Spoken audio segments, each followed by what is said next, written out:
சிறகடிக்க ஆசை சீரியல் அப்கமிங்ல என்ன நடக்குது அப்படின்னு பாத்தீங்கன்னா, இப்ப அண்ணாமலையோட காசுல தான் ஷோரூம் ஓப்பன் ஆயிருக்கு அப்படின்னு தெரிஞ்சுக்கிட்டாரு நம்ம முத்து.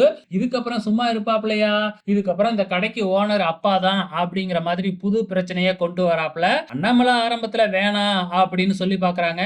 இல்ல இல்ல இப்படியே நீங்க இவனை விட்டுக்கிட்டே இருந்தீங்கன்னா கடைசியில இந்த கடையும் இவனை விட்டு போயிடும். அதனால அந்த கடைக்கு நீங்க முதல்ல ஓனர் ஆகுங்க அப்படின்னு அண்ணாமலை கிட்ட நம்ம முத்து எடுத்து சொல்ல, அண்ணாமலையும் நேரா விஜயா கிட்ட போய், ஆமா இது இது முத்து சொல்றபடி கேட்டா தான் அவனும் உருப்படுவான் அப்படிங்கிற மாதிரி அண்ணாமலை சொல்லி, இப்ப கடைக்கு ஓனர் ஆயிட்டாப்ல நம்ம அண்ணாமலை. ஸோ கடையில போயிட்டு ஓனர் சேர்ல நம்ம அண்ணாமலைய தான் உட்கார வச்சுட்டாப்ல நம்ம முத்து. இப்ப மனோஜ், ரோகிணி புலம்ப ஆரம்பிச்சுட்டாங்க. அங்க வர்ற விஜயா, பாத்தீங்களா நீங்க பண்ண தப்புனால எங்க போய் நிக்குதுன்னு. ரோகிணி முதல்ல உங்க அப்பா கிட்ட இருந்து 27,00,000 வாங்கி அவங்க கிட்ட குடுங்க.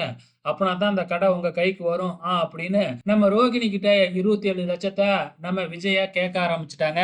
இப்ப மறுபடியும் ரோகிணிக்கு மிகப்பெரிய பிரச்சனை உருவாகி இருக்கு. என்ன செய்ய போறாங்க அப்படிங்கிறத பொறுத்திருந்து பார்க்கலாம்.